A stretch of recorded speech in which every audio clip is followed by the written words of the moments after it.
Welcome to Amsterdam!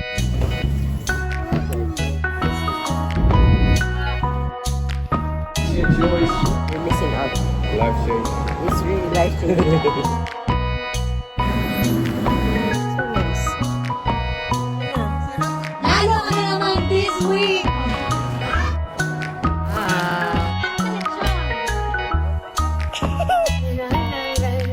Sobrang ganda. Yeah.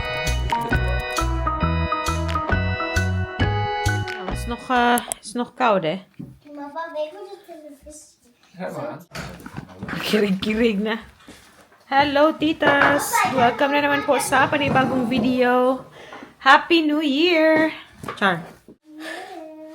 Ano pa lang namin, kakarating galing sa sa sentrum. Galing po kaming sentrum pero hindi ako nag-vlog kay. I'm going to connect this video sa I hope okay kayong lahat and nag-enjoy kayo sa ating vlogmas series. Thank you po sa mga nag-join and nanood and mga nag-comment, mga silent viewers sa inyong lahat. Thank you po. And nakabalik na po kami dito sa Schijndel after ng aming trip sa Germany. And before tayo mag-proceed sa ating vlog today, mag-insert po ako ng mga clips nung andun pa kami sa Germany, no? Kasi nga, yung last na video natin was for Christmas. So, i-connect ko po yung pagpunta namin ng castle. So, enjoy!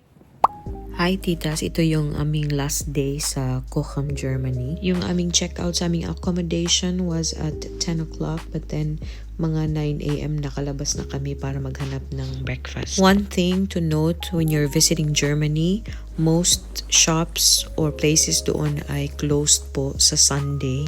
Pero we were told na open po ang bakery. I'm not sure if it's in the whole Germany pero yung area na to, open po ang bakery.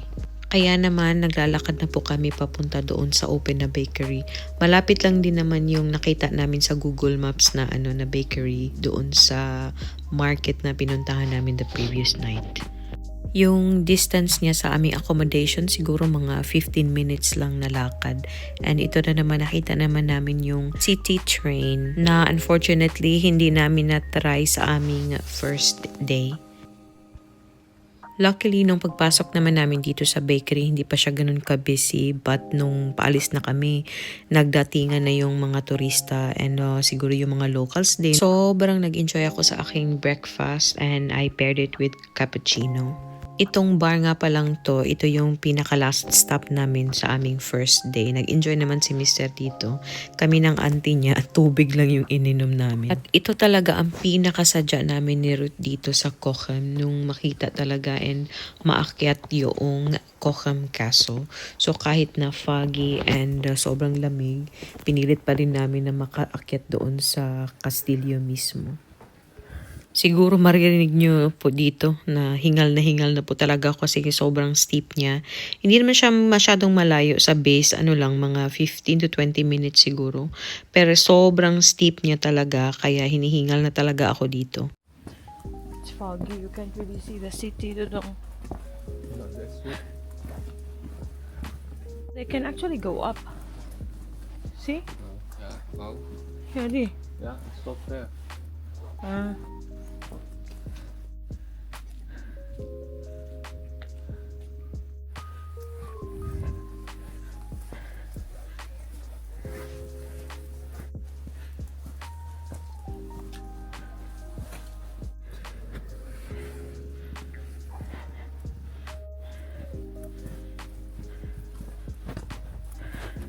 Saan ka diha dong?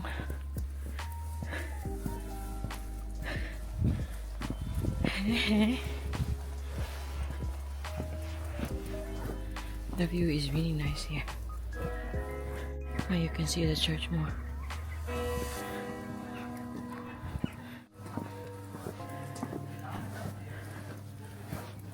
Welcome to Cochem Castle.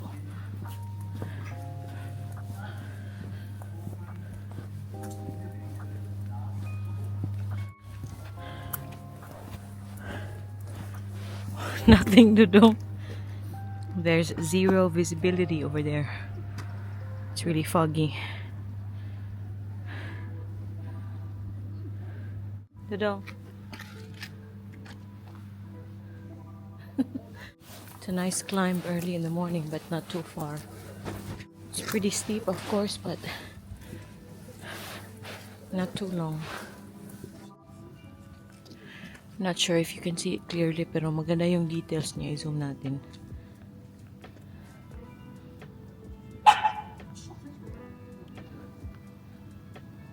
Wow. Now you can only go up to this point because we can't enter if you don't avail of the tour. So, dito lang tayo. Wala talaga.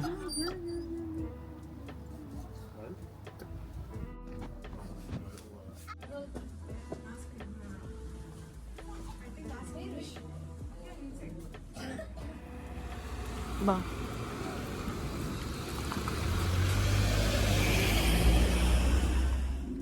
Yeah, nice view. It's clearer on this side. Now it's ticked off our invisible list of places to visit. Because we really wanted to come here. Cochem Castle. Because we always see it on YouTube.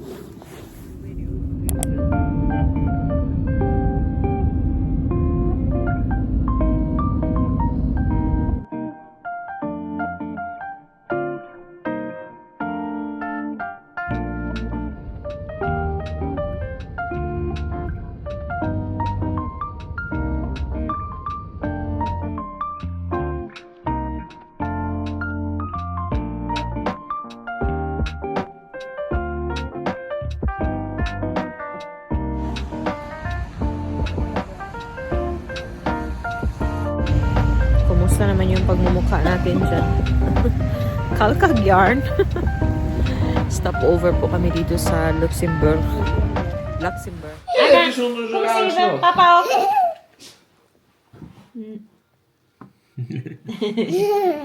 na hi, titas!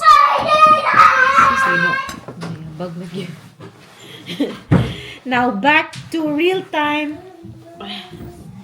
So, kakarating lang namin galing ng Centrum. Naglakad-lakad po kami doon. And kumain sa labas. Wat Yes. wil je voor nep eten? Spaghetti. Ik heb dat niet, daar staat hier op. Oh, is menu? Oh, may ginawang menu si Ana. Oh. Fruit, water, ketchup, and mayonnaise. Yan, may menu siya ginawa. Equal fruit and alsjeblieft, met ketchup. En wat ik drinken? Water, alsjeblieft. Oké.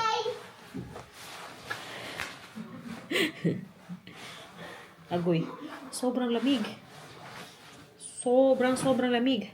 So anyway, as I was saying, galing po kami ng Centrum and nag-enjoy kami doon. Kaming tatlo lang. And wala. Chill lang yung aming araw. Saturday po, ang pala ngayon. And before coming home, nagdapay kami sa Plus. Doon kami na grocery. Mag-haul po tayo. Guys, kanina pa po ako nagsasalita. Nakalimutan kong i-press ang record. So, nag-haul po ako dito.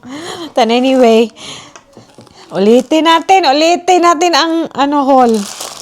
Galing po kaming Plus, so 'di ba? So doon kami nag-grocery. So ito may ako dito, Spitzkohl or yung cabbage, white cabbage para sa lumpia. Maglumpia ako tonight.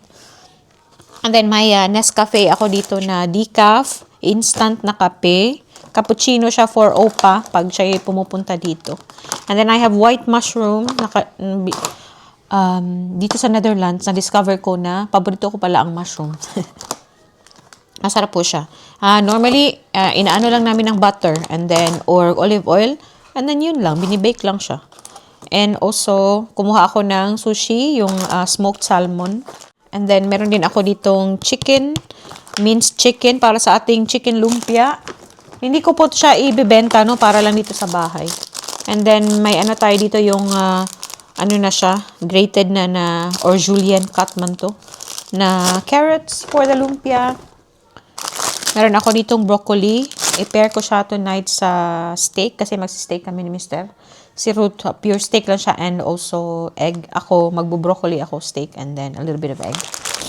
And I also have chicken wings for Anna. I'm gonna be making your favorite kip.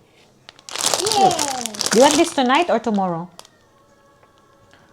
You can eat the spaghetti tonight. You want the kip tomorrow? Yes. Oh, what is this? Water. Oh, it's water. Thank you. Ayan, nagre-restaurant kami. So, play pretend tayo. This is water. Ook alweer ei. Yes, please. And what's this? Ketchup? Nee. Oh, mayonnaise. Okay. I'll wait for the frit. What's that? It's the egg. Yeah. Okay. Ayan, yung order ko na egg from Anna's restaurant. Okay na. Thank you, my love. And then, I also have pork belly. Halo-aluan ko lang po ito ng bagoong. And then, I also have coconut oil. First time ko pong makabili ng coconut oil dito sa Dutch supermarket because last time, I couldn't find any. And hindi lang siguro ako naghanap ng maayos.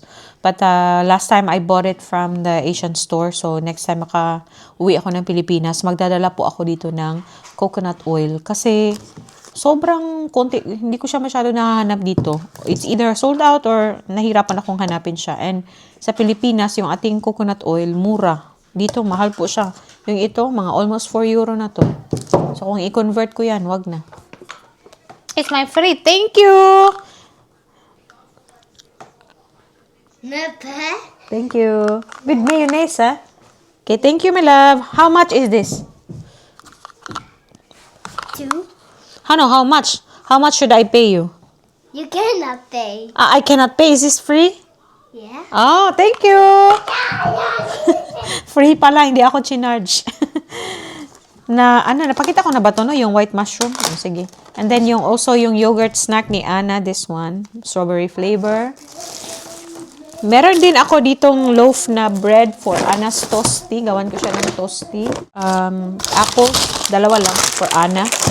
Aray ko, para snack lang niya dito sa bahay. Pasensya niya pa yung, yung sound. I found these ones. Buy one, take one. So, may na po ito. Rosemary. Ayan. Potato siya. So, okay. I think I will bake this tonight with the i-pair ko sa, steak namin. Kunti lang naman yung steak namin. And then, I also have avocados. And we also have coffee. Ayan, for Oma and Opa. And, yun lamang po yung ating grocery haul. I'm not sure if you can hear Anna, but she's singing. But yeah, anyway, i-end ko na po yung ating pa-video, no? Kasi masyado tong hahaba. Dinugtong ko lang po ito sa ating vlog noong, or natira pang vlog noong pumunta kami ng Germany.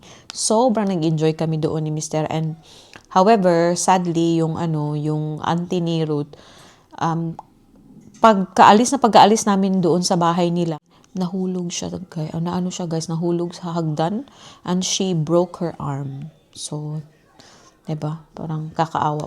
Sabi na lang ng uncle ni Ruth, at least daw hindi nangyari sa Germany kasi nga mas mas hassle na kung nasa ibang lugar tapos kailangan niyang dalhin sa hospital. Kailangan po niyang operahan next week. Operahan siya kasi talagang nabali yung kanyang dito sa may siko. Agoy, sakit. Na-imagine ko yung sakit. Super kawawa. Sabi nga nung uncle ni Ruth, hindi pa nga siguro kayo nakakarating sa sasakyan niyo. Nahulog na. Pero hindi na namin narinig, guys, kasi nga nasa loob na sila ng bahay. So, kawawa talaga. And New Year, January 2, ooperahan po siya. Kawawa naman. But yeah, anyway, i-end na po natin yung ating pa-video. Maraming salamat sa pag-join ulit sa ating Vlogmas na series. And I'm not sure if I'm still going to do that next year, but we will just see, no? Alam nyo naman na habi-habi lang po talaga ito.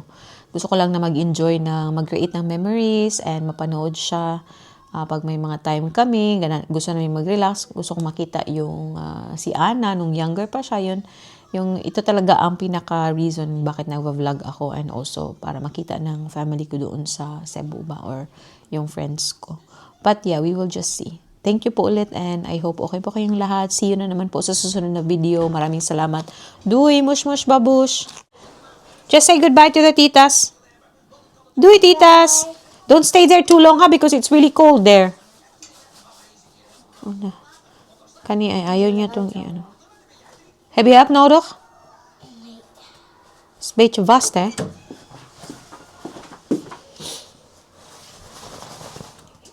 Hier. Thank you. Okay, doei, titas. Bye bye, titas. Mush, babush. Mush, mush, babush.